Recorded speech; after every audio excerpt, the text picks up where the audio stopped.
Hey guys, SuperCoach God here, and today we're going to be going over a team update. What am I expecting from the players I've selected, and who will I be watching in the preseason matches? So let's get into it. If you haven't already, like, comment, and subscribe. Um, we've been on a great trajectory recently. I think that's the word. And yeah, we're looking like we're really going to hit 1,500 subs by round one. Sorry, I haven't really posted in the past week.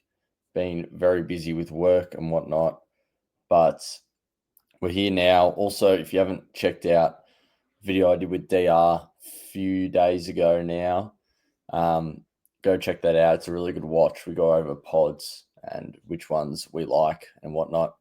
So anyway, let's get right into it. So Sheasel, he's still there. He's still the main man. And yeah, really like the Sheasel pick.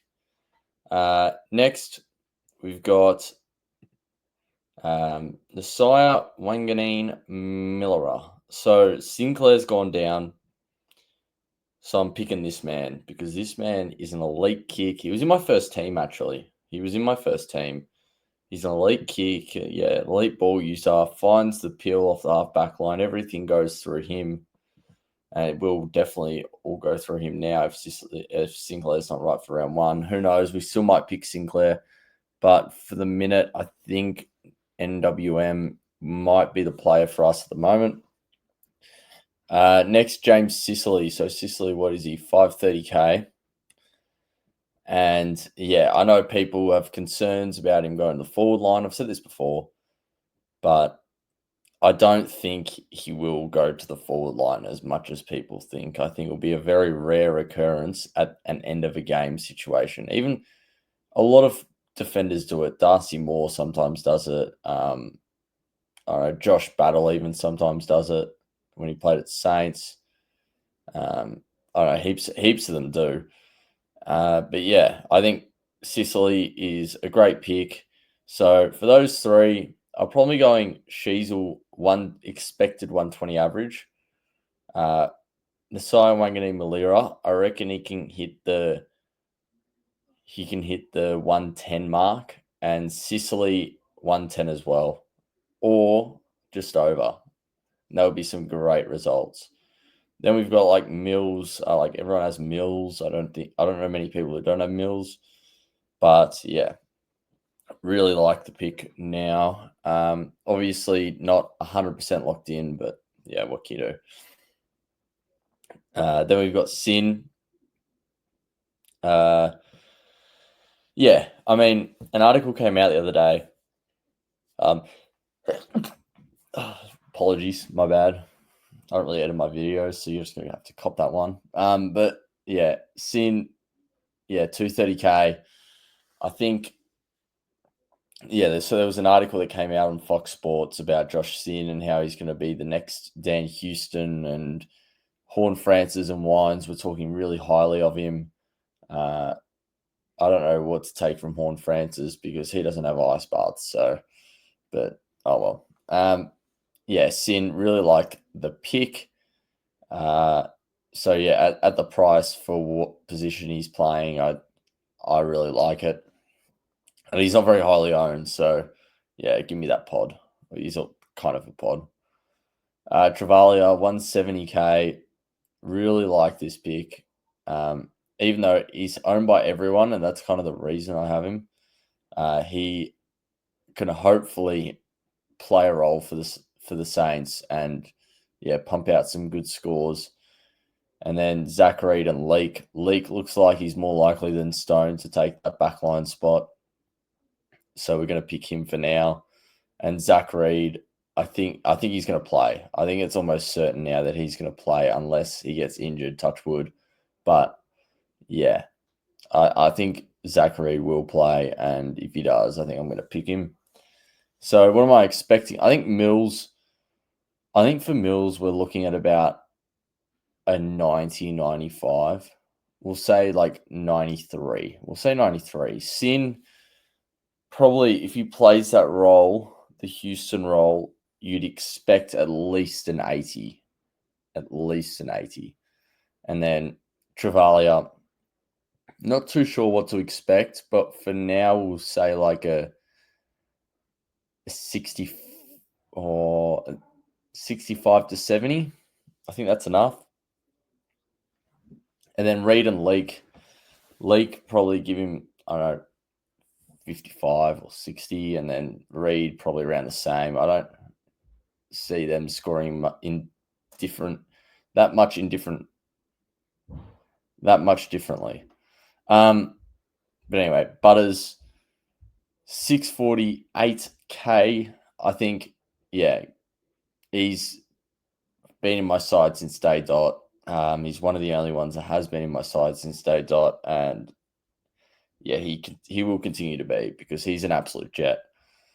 I reckon he could average 125 this year. I reckon he could. I don't know. I can't remember what he averaged last year, but it wouldn't have been far off. I think 125 is reasonable. Sarong, hoping for him to average 120 again or close to it.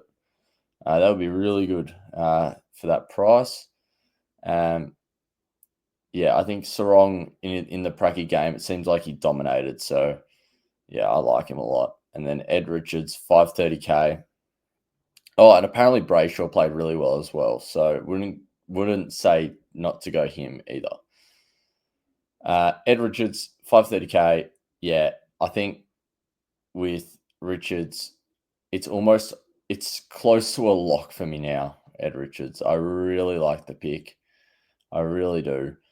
If it had to be someone else, it might be Dawson, but yeah, and same with Day. Day could be Dawson. I'm just not too sure. With Day at the moment, I'm getting a few doubts in my head about that. So, and then Oliver, he's just the biggest lock of the year. I've said that so many times. He hasn't moved. He has not moved from that D5 spot. Sorry, M5. And then Jagger, Ashcroft, and Lindsay. Lindsay played on the wing in the match sim the other day, so I don't know if I want to pick him anymore. I assumed he might have been playing half back, but that might not be the truth. And then Smith is a lock. He can rack up the pill. And at 200K, a guy that can rack up the pill, he's going to have some good SuperCoach scores in there. And then Levi Ashcroft, he's just in there for the moment. Levi Ashcroft could easily be a Sardis if Sardis plays. But yeah, from Richards, Day, and Oliver, I expect them. I expect Richards to probably go about 115 for the first half of the season. I know that's a big call, but with Treloar out, I think he's just got that midfield to himself, him and Bont, and I think he's going to take it with two hands. So, yeah, give him a crack. And then Day probably in a 110 average, maybe 115. And then Clary, I'm expecting 113, 115 from Clary. I think he should get that. She should. If not, give me more Clary. But yeah, and then Nevitt, Allen, and Hewitt. Hewitt played really well. Played in the A team in the last Pracky game, so that's a good sign. Bo Allen, haven't read too much up on him, to be honest. I need to do more research into him. It just seems like every man and their dog has him in their team. And then Nevitt has been playing in the A team for Geelong as well and seems to be doing all right. But I don't think they've had much of a hit out, to be honest.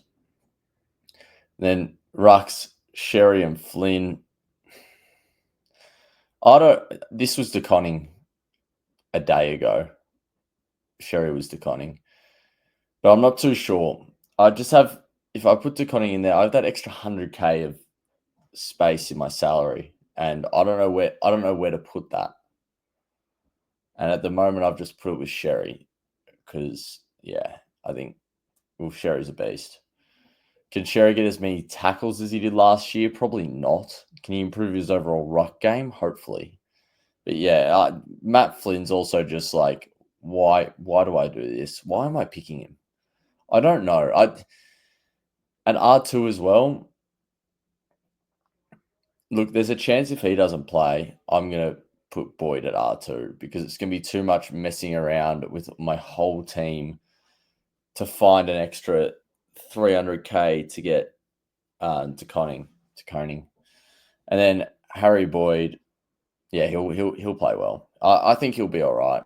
Assuming Marshall's still not going to come back. And then, so what I'm expecting, Sherry, you know what? We'll give you. Oh, you can have a 125 average year this year. You can do it.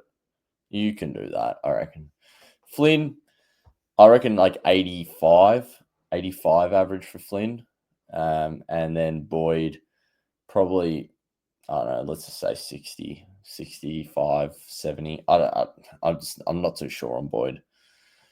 And then we got the horny man, Jason Horne-Francis. Now I reckon he's about to have a massive year, and I can't wait. So what I'm predicting for Horne-Francis is probably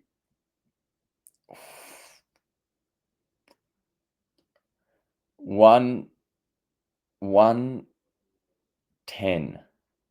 Gee, that's a bit cool. That's 10 above his average now. I think 110. I think he's looking too good to not go 110. Jack McRae, he better go 100. If he doesn't go 100 this year, then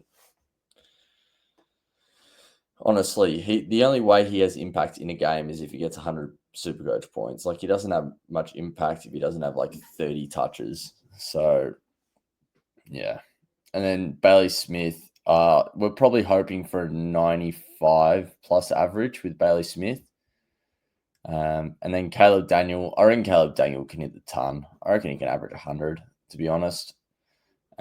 He's just got that half back line all himself, and we've seen him do it before. So why not hit a ton?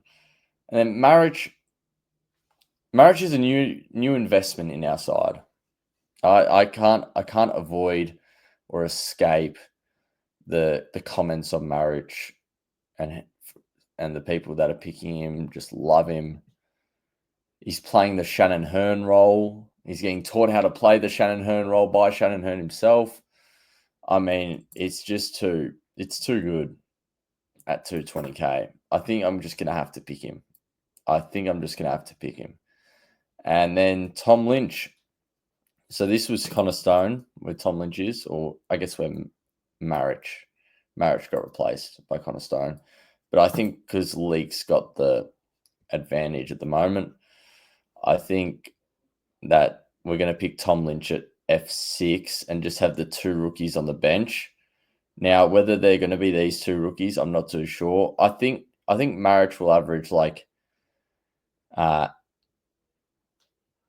80 plus, but I think Tom Lynch will probably average around